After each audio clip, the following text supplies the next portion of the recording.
नमस्कार बच्चों, जय हिंद, जय भारत। मैं संजय चौहान आपका स्वागत करता हूं आपके चैनल पर। आज की क्लास इतिहास की क्लास है और ताम्रपाषाण की क्लास है आज। किसकी बच्चों? ताम्रपाषाण काल, चालकोलिथिक या कालकोलिथिक बोलते हैं। मेनली चालकोलिथिक बोलते हैं इसको, जैसे ना मैसोलिथिक, नियोलिथिक, इसको बोलते हैं चालकोलिथिक। चालकोलिथिक ये हमारे इस काल का नाम है, चालकोलिथिक। जैसे कि हमने अभी तक पढ़ा पुरापाषाण काल, उसके बाद मध्यपाषाण काल, उसके बाद नवपाषाण काल। और नवपाषाण काल पढ़ते पढ़ते हम लोग लगभग 4000 ईसा पूर्व तक आ चुके थे। अब नवपाषाण काल में मैंने आपको बताया था मानव का विकास उच्च कोटि का हो चुका था, वो एक बौद्धिक मानव बन चुका था, उसने संस्कृति का विकास कर लिया था। इसलिए हम ताम्रपाषाण काल को ताम्रपाषाणिक संस्कृति भी कहते हैं, है ना। इसको ताम्रपाषाणिक संस्कृति भी कहते हैं। लेकिन देखो, हमने कभी भी पुरापाषाण संस्कृति नहीं कही, नहीं हमने कभी नवपाषाण संस्कृति कही। हम क्या कहते हैं? ताम्रपाषाणिक संस्कृति। कारण क्या है? इस काल में लोगों के अंदर सांस्कृतिक चेतना विकसित हो चुकी थी। रहने का ढंग, कार्य करने का ढंग, जीने का एक सलीका सीख लिया था। हमें पूरे बस्ती के प्रमाण मिले हैं इस काल में आकर। ताम्रपाषाण काल, ताम्रपाषाण काल की जो औसत शुरुआत है बच्चों, जो मेनली मानी गई है, वो 4 और 5000 के आसपास से मानी गई है कि नवपाषाण काल के बाद जो नवपाषाण कालीन बस्तियां थी, वहीं के लोगों ने तांबे के औजारों का प्रयोग करना शुरू किया। तांबा ही बच्चों वो धातु है, तांबा ही वो धातु है जिसका प्रयोग सबसे पहले किया गया। तांबे का जब उन्होंने पत्थर के ऊपर तांबे को पिघलाकर उसके ऊपर तांबा लगाया पत्थर के ऊपर, तो पकड़ मजबूत हुई उसकी। जब उनके औजारों पर पकड़ मजबूत होगी तो वो उससे शिकार करना भी आसान होगा और खेती बाड़ी करना भी आसान होगा। तो तांबा ही वो धातु है इसका प्रयोग मनुष्य ने पहली बार किया है। उत्तर भारत की अगर हम बात करें, उत्तर भारत में नवपाषाण काल, उसके बाद ताम्रपाषाणिक संस्कृतियां और फिर लौह युग की शुरुआत हुई। लेकिन दक्षिण भारत में थोड़ा सा इसका अलग है। वहां पर नवपाषाण काल के बाद सीधे लौह युग आया है, यानी लोहे का प्रयोग तब से शुरू होना हुआ, उसे बोलते हैं लौह युग, लोहे का काल बोलते हैं। भारत में लोहे का प्रयोग 1000 बीसी के आसपास होने लगा था, जबकि वैश्विक स्तर पर हम लोहे का प्रयोग की बात करते हैं तो 1300 बीसी के आसपास बच्चों लोहे का प्रयोग किया गया है। पर हमारे भारत में कब का? हमारे भारत में यह प्रयोग है 1000 साल, मतलब 1000 बीसी के आसपास का। आज से लगभग 3000 साल पहले उत्तर भारत में और दक्षिण भारत में लोहे के प्रयोग के प्रमाण मिलते हैं। ताम्रपाषाणिक संस्कृतियां दक्षिण भारत में विकसित नहीं थी। ताम्रपाषाणिक संस्कृतियों को हम दो भागों में बांटते हैं। एक कहते हैं गैर मर्दभांड संस्कृति और एक कहते हैं मर्दभांड संस्कृति। मर्दभांड का मतलब होता है बच्चों मिट्टी के बर्तन, मिट्टी के बर्तन जो कि अब पूरी तरह से चाक पर बनाए जाने लगे थे। चाक होता है ना, चाक, वो चाक का डेवलप हो चुका था और अब चाक पर ये मर्दभांड बनाए जाने लगे थे। अब दूसरी बात ध्यान रखना बच्चों, ताम्रपाषाणिक संस्कृतियां 3500 ईसा पूर्व से लेकर 900 ईसा पूर्व तक कहीं ना कहीं विद्यमान रही है। हड़प्पा सभ्यता और वैदिक सभ्यता के समकालीन भी चली। हड़प्पा सभ्यता से पहले भी थी, हड़प्पा के समकालीन भी रही और हड़प्पा के बाद भी रही है। ताम्रपाषाणिक संस्कृतियां लगभग 4000 ईसा पूर्व से लेकर 900 ईसा पूर्व तक उत्तर भारत के और पश्चिम भारत के किसी न किसी भाग में एक संस्कृति के रूप में, एक महत्वपूर्ण तत्व के रूप में उपस्थित रही है।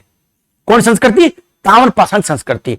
गैर मर्दभांड, जब जो ऐसे कुछ क्षेत्र थे जहां मिट्टी के बर्तनों का प्रयोग नहीं किया जाता था, वो ताम्रपाषाण की पहली अवस्था थी। उसके बाद जब मिट्टी के बर्तन यानी मर्दभांड का प्रयोग किया गया, और ध्यान, जो ताम्रपाषाण की जो संस्कृति, जो उनके मर्दभांड थे बच्चों, वो लाल और लाल प्लस काले रंग के थे।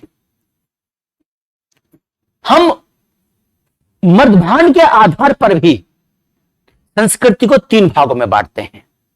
लाल काले मर्दभांड की बात करते हैं हम तो ताम्रपाषाणिक संस्कृति बैठती है। उसकी साम्यता वैदिक काल से भी करते हैं। जब हम बात करते हैं चित्रित धूसर मर्दभांड की, किसकी बात करते हैं? चित्रित धूसर मर्दभांड।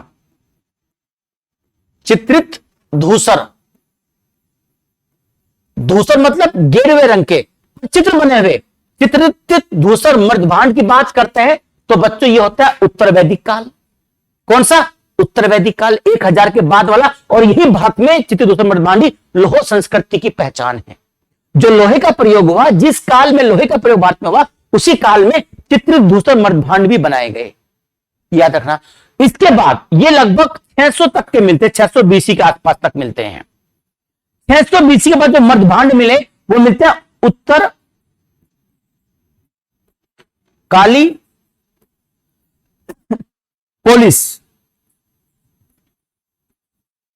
काली पोलिसदार मर्दभांड, उत्तर काली पोलिसदार मर्दभांड। उत्तर इसलिए बोलते हैं कि उत्तरी क्षेत्र में मिले हैं, काली इसलिए बोलते हैं कि काले हैं, और पोलिसदार मर्दभांड है, पोलिस हो रखी है। क्या हुई है? पोलिस हुई है। तो यह भी क्रम है, यानी जो लाल और काले मर्दभांड है वो ताम्र, पाषाणिक और वैदिक काल में एक साथ चले। जो आपके चित्रित धूसर मर्दभांड है वो 1000 से 600 तक चले, यानी उत्तर वैदिक काल में चले। ऋग्वैदिक काल में लाल और काले मर्दभांड, उत्तर वैदिक काल में चित्रित धूसर मर्दभांड, और उसके बाद उत्तर काली पोलिस मर्दभांड। इन्हें बोलते हैं मौर्य से पहले के मर्दभांड, यानी मौर्य काल से पहले के मर्दभांड। सूत्र काल के मर्दभांड है उत्तरी काली पोलिसदार मर्दभांड। तो मर्दभांड के आधार पर भी संस्कृति को बांटा गया है। अब जो ताम्र पाषाणी संस्कृति है, इसके 3 पार्ट हैं। इन्हें मर्दभांड के आधार पर जो मैंने अभी आपको बताया है।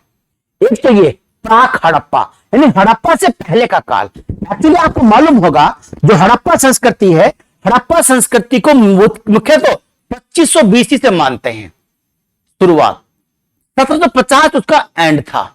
लेकिन जो परिपक्व अवस्था थी वो 2250 से 1750 थी हड़प्पा सभ्यता की। लेकिन ये तो है नहीं कि एकदम से डेवलप होगी वो संस्कृति, ऐसा तो होता नहीं है, धीरे धीरे डेवलप होगी। तो 2500 बीसी से कब तक? 1750 बीसी तक ठहरते हैं। तो ये आपका है हड़प्पा का काल। प्राक हड़प्पा, हड़प्पा से पहले का, यानी 2500 से पहले का, 3500 और 4000, इससे पहले तक का जो काल है प्राक हड़प्पा काल बोलते हैं। ये हड़प्पा कालीन हो गया। और ये हड़प्पोत्तर, हड़प्पा उत्तर हड़प्पा काल, यानी हड़प्पा के काल का 1750 के बाद का समय। इन तीनों में ही ताम्र पाषाणिक संस्कृति की विशेषताएं मौजूद रही हैं। उनकी क्या विशेषताएं थी अब हम इसमें आगे देखेंगे। ये तो केवल काल निर्धारण था, किस आधार पर काल बनाया गया है। एक तो काल मर्दभांड के आधार पर है, कौन से मर्दभांड का प्रयोग हुए, एक उसका ये अवधि के हिसाब से, इस तरीके से। अब जी ताम्र पाषाणी संस्कृति है, कौन कौन सी संस्कृति कहां कहां चली? तमाम तरह की संस्कृति। आहड़ संस्कृति, आमरी संस्कृति पाकिस्तान में, आहड़ जिसको ताम्रवती भी कहते हैं, है ना। ये तो आपने नोट कर लिया होगा, देखिए आप इसको आप जरूर नोट कर लीजिएगा, ये बहुत इंपॉर्टेंट चीज है।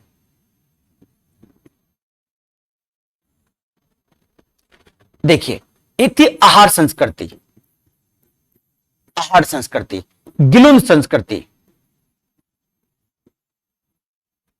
इसी में है सोथी संस्कृति,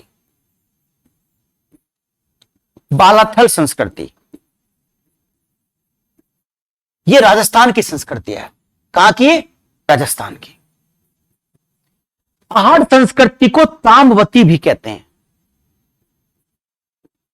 यानी तांबे का प्रयोग करने वाली संस्कृति। कौन सी? आहड़ संस्कृति। आप जानते हैं राजस्थान में ही भारत की सबसे बड़ी और सबसे पुरानी खेतड़ी की खान तांबे की खान है।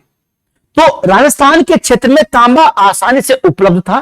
जब तांबा आसानी से उपलब्ध था तो खेतड़ी से तांबा मिला और तांबे का प्रयोग इन लोगों ने अपने हथियारों पर लगाना प्रारंभ किया।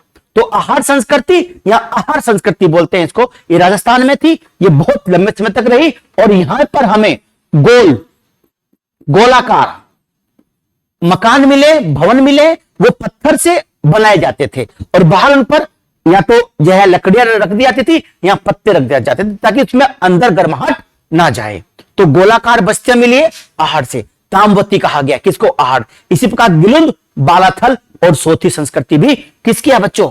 राजस्थान की ताम्र पाषाणी संस्कृति है। और इसीलिए संस्कृति आती है कालीबंगा। ध्यान रखना, कालीबंगा वैसे तो हड़प्पा काल की है, किसकी है? हड़प्पा काल की है, लेकिन कालीबंगा प्राक हड़प्पा भी है। हड़प्पा से पहले भी कालीबंगा में लोग रहते थे, और जो संस्कृति है सारी की सारी ये कृषि प्रधान संस्कृति है। ये कृषि का काम करती थी, पशुपालन भी करती थी, लेकिन ये लोहे का प्रयोग नहीं करती थी, तांबे का प्रयोग करती थी। लोहे का प्रयोग अभी इस काल में नहीं था, है ना। अभी जो संस्कृति बताई है इसमें कालीबंगा जो है वो प्राक हड़प्पा भी है और हड़प्पा कालीन भी है, और उत्तर हड़प्पा काल की संस्कृति भी कौन सी है? कालीबंगा। इसमें तीनों तरह के ही हमें अवशेष मिले हैं, हड़प्पा काल के भी मिले, हड़प्पा से पहले के भी मिले, और हड़प्पा के बाद के भी मिले। इन सभी से हमें हड़प्पा से पहले के अवशेष मिले हैं, पहाड़ से भी, गिलुन से, और बाथर और सोते से। क्वेश्चन कैसे आएगा? क्वेश्चन सिर्फ ज्यादातर तो आता इस तरह का आता है इसमें से कि आहड़ संस्कृति कहां की थी, किस क्षेत्र में थी? ये याद रखिए, राजस्थान में थी। गिलुंद कहां थी? राजस्थान में। बालाथल कहां थी? राजस्थान में। ये राजस्थान, ये राजस्थान, है ना। ये है आपकी कहां की? राजस्थान की संस्कृतियां। अगर हम इसके अलावा बात करें मध्य प्रदेश की, तो मध्य प्रदेश की संस्कृति मालवा संस्कृति थी। कौन सी बच्चों? मालवा संस्कृति। मालवा जो संस्कृति थी, इस मालवा संस्कृति जो मर्दभांड है बच्चों, जो मर्दभांड है इसके, वो सर्वोत्तम मर्दभांड माने गए हैं। सर्वोत्तम मर्दभांड कब के हैं? इसी के हैं, मालवा संस्कृति के। ये जो किसे बोलते हैं मालवा? आपको पता है मालवा किसको बोलते हैं? पश्चिमी मध्य प्रदेश, दक्षिणी राजस्थान और पूर्वी गुजरात, इसको मिला के बोलते हैं मालवा क्षेत्र। तो नर्मदा नदी के किनारे ये मालवा संस्कृति विकसित हुई थी। सभी संस्कृति किसी न किसी नदी किनारे ही विकसित हुई है। जो आपकी मतलब आपको आहड़ संस्कृति थी राजस्थान की,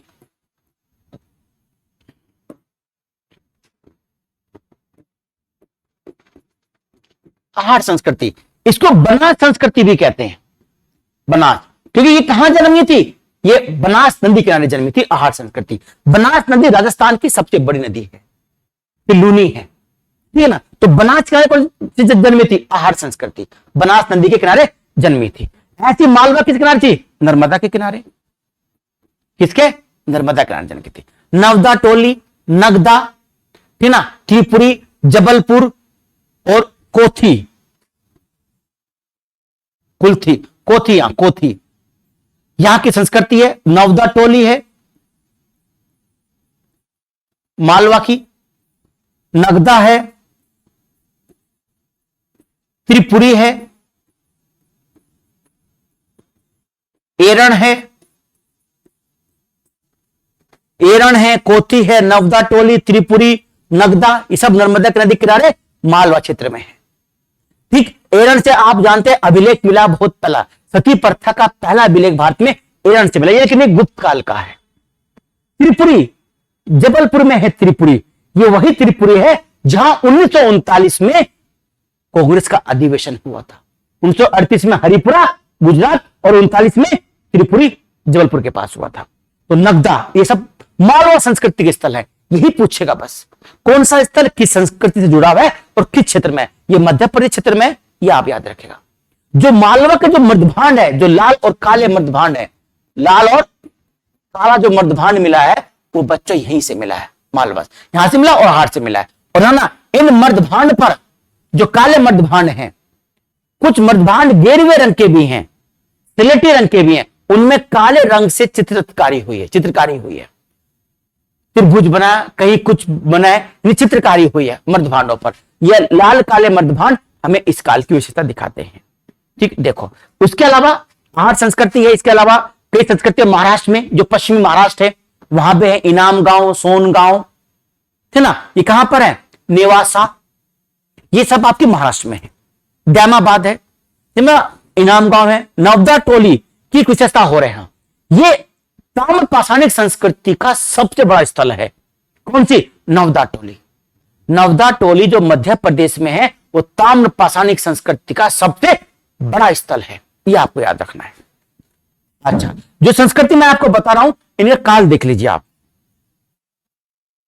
आहार संस्कृति राजस्थान वाली संस्कृति है, जो आपकी जो आहार के साथ साथ जो मैं आपको गिलुंद बताई, बालाथल बताई, सोथी बताई, वो इसी की संस्कृति विशेषताएं हैं। ये 2800 से कब तक रहा? 1500 बीसी तक रहा। इसी काल में मतलब कालीबंगा भी थी, तो काली हड़प्पा सभ्यता हमारे इस बीच में तो आएगी, तो हड़प्पा सभ्यता के समय भी रही, यानी आहार संस्कृति हड़प्पा के काल में भी रही, हड़प्पा से पहले भी रही और हड़प्पा के बाद भी रही। कायथा संस्कृति, कौन सी? कायथा संस्कृति हम पढ़ेंगे अभी। कब से कब है? 2450 से 1750 तक रही, यानी लगभग हड़प्पा कालीन संस्कृति है। समकालीन हड़प्पा संस्कृति कौन सी? कायथा। मालवा संस्कृति 1920 से कहां? 1420, यानी ये लगभग जो मालवा संस्कृति है ये हड़प्पा के बाद की है। हमने पढ़ा है दैमाबाद, दैमाबाद हड़प्पा काल का सबसे दक्षिणी स्थल है। दैमाबाद हड़प्पा काल में सबसे दक्षिणी स्थल है। तो कब से कब का बच्चों देखो 1900 से 1420 का है, यानी वो उत्तर हड़प्पा कालीन है। पर कुछ हड़प्पा का समकालीन भी रहा कि 1750 में हड़प्पा का पतन हुआ है, तो उसमें तक भी रहा। ये जौरवा संस्कृति महाराष्ट्र में है, ये सबसे लंबे समय तक रही। देखो 1520 से 920 तक, ये 920 तक चली, यानी हड़प्पा के बाद ही जन्मी ये संस्कृति और 920 तक रही। रंगपुर संस्कृति गुजरात में है, 1700 से कब तक? 1420 तक चली। सावल संस्कृति 2000 बीसी। एक रंगपुर भी रंगपुर होगी, सावला होगी। एक प्रभास संस्कृति भी है, प्रभास, ये भी गुजरात में है। ये भी कहां पर है? गुजरात में। इसका काल और रंगपुर काल एक ही काल है, प्रभास संस्कृति, है ना। तो संस्कृतियों का काल रहा है, इसके हिसाब से आपको यह अनुमान लग जाएगा कि कौन संस्कृति हड़प्पा कालीन है, कौन सी हड़प्पा से पहले की है, कौन सी हड़प्पा के बाद। क्योंकि हड़प्पा का जो टाइम पीरियड है वो आप जानते हैं वो 2500 बीसी से लेकर 1750 बीसी के बीच का है, ठीक ना। चलिए अब देखो दक्षिणी में ना राजस्थानी संस्कृति, पहाड़ है, सोथी, कालीबंगा, बालाथल, गिलुंद और कौन सा? हम तो पहाड़ को बोलते हैं, बात हो चुकी थी हमारी। मालवा संस्कृति, कैथा, एरण, नवदा टोली, नगदा, ये सब किसके? ये मालवा संस्कृति मध्य प्रदेश में थी। कहां पे थी? मध्य प्रदेश में थी। चरखा, ये जो संस्कृति थी ध्यान रखना, ये पहली संस्कृति थी जहां से कताई, बुनाई, कताई और बुनाई के अवशेष मिले हैं, चरखे के प्रमाण मिले, तकलिया के प्रमाण मिले। तो तकलिया जिसके हम वो लपेटते हैं, चरखा जब चलाते हैं ना, चरखा जब चलाते हैं तो जो लोहे का होता है उसको जो लपेटते हैं उसे होता है तकलिया। तो चरखा और तकलिया कहां से मिली बच्चों? मालवा से मिली, मध्य प्रदेश से मिली, ये आप ध्यान रखिएगा।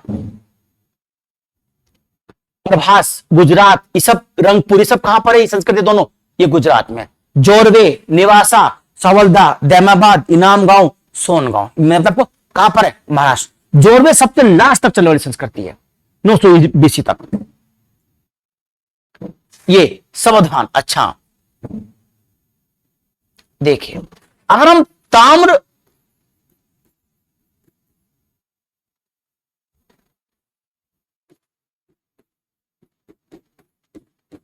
पाषाणिक संस्कृति की विशेषता की बात करें तो सबसे बड़ी विशेषता इनकी समाधान है। क्या है? समाधान। समाधान की इनमें कई विशेषताएं थी, ध्यान रखिएगा। एक तो आंशिक समाधान था,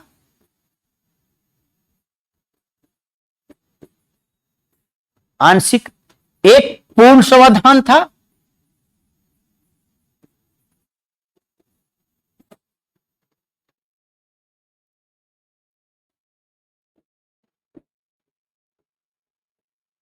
पूर्ण समाधान।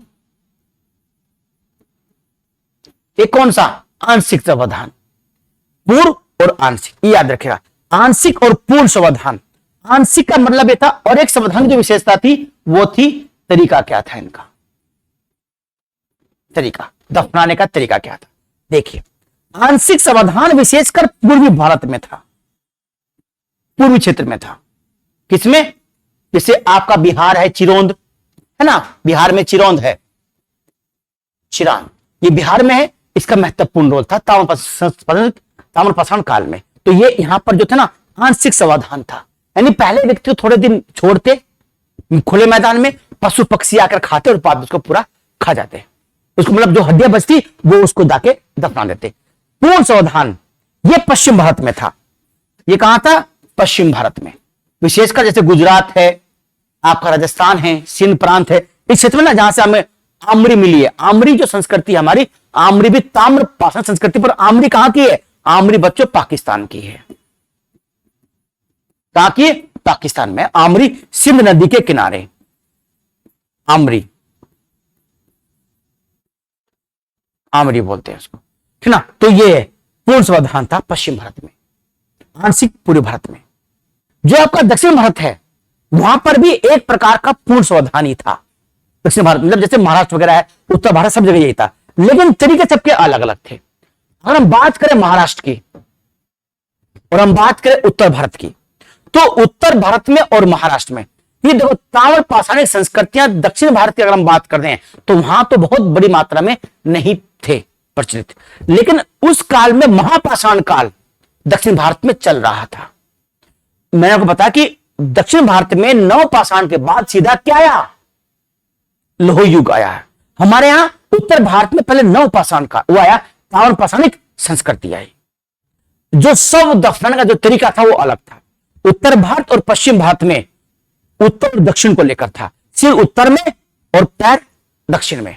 आज भी ऐसे करते हैं अंतिम संस्कार, लेकिन दक्षिण भारत में जो तरीका था वो उल्टा था, पूरब में सिर और पश्चिम में पैर। ये दक्षिण भारत में तरीका था, पूरब में क्या सिर और पश्चिम में पैर। उत्तर भारत में ये था, उत्तर भारत में क्या था, उत्तर में तो सिर और दक्षिण में पैर। पर उत्तर में सिर दक्षिण में पैर रखने का एक वैज्ञानिक तरीका भी है बच्चों। आप कभी भी आप देखो ना, जब भी हम सोते हैं तो घर वाले मना करते हैं उत्तरी तरफ मत कर, सिर दक्षिण तरफ रखो। कारण क्या है, हम उत्तरी गोलार्ध का हैं और उत्तरी जो नॉर्थ पोल है, वहां पर जो हमारा मैग्नेटिक फील्ड है वो ज्यादा है। चुंबकीय ध्रुव होता है पृथ्वी का एक, वो चुंबकीय ध्रुव जो हमारे नॉर्थ है उसके पास है। अब जो हमारे जो ब्लड में आयन है वो कहीं ना कहीं जो चुंबक होती है उस आयन को अपनी तरफ खींचती है। तो कहीं ना कहीं जब हम सोते हैं उत्तर की तरफ सिर कर तो हमारा सिर भारी हो जाता है। हमारे ब्लड का जो प्रवाह होता है वो तो पूरे सिर में होता है, पर एक जो हल्का सा उसमें असर आता है वो सिर की तरफ बढ़ता है। तो सिर की तरफ बढ़ने की वजह से वो हमारा सिर भारी हो जाता है। जब हम दक्षिण की तरफ होते हैं तो हमारा ब्लड शोषण पैर की तरफ रहता है, तो हमें समस्या नहीं होती। इसलिए उत्तर की तरफ सिर रखने से मना करते हैं। एक वैज्ञानिक विधि है। यह समाधान का तरीका ताम्रपाषाण से शुरू हुआ था। ठीक है बच्चों, तो ये थी आपकी ताम्रपाषाणिक संस्कृति। इसका मैंने आपको कार्यकाल बताया, कौन सी संस्कृति कहां थी ये बताई। ठीक है, इसके अलावा जैसे आमरी है तो पाकिस्तान में है। ठीक, तो ये थी आपकी ताम्रपाषाणिक संस्कृतियां। अब जो अगली क्लास होगी वो हड़प्पा सभ्यता को लेकर होगी, क्योंकि हमने लगातार हम धीरे धीरे पढ़ते आ रहे हैं और नेक्स्ट जो क्लास हमारी वो हड़प्पा सभ्यता को लेकर है। हड़प्पा सभ्यता में पहले हम पढ़ेंगे हड़प्पा सभ्यता का विस्तार क्या है, कहां से कहां तक थी, कौन कौन सा स्थल था और किस स्थल से क्या क्या चीज मिली है। ये हड़प्पा सभ्यता है। अब असली इतिहास आपका यहीं से शुरू होता है, लेकिन उससे पहले जो मैंने आपको पढ़ाया ये समझना जरूरी है कि दिमाग में एक फ्रेम बन जाता है कि हां ऐसे धीरे धीरे मानव आया। रमापिथेकस, ऑस्ट्रेलोपिथेकस, होमो इरेक्टस, निएंडरथाल, क्रो-मैग्नन, इस तरीके से मानव आगे बढ़ा है धीरे धीरे। और मानव आगे बढ़ते बढ़ते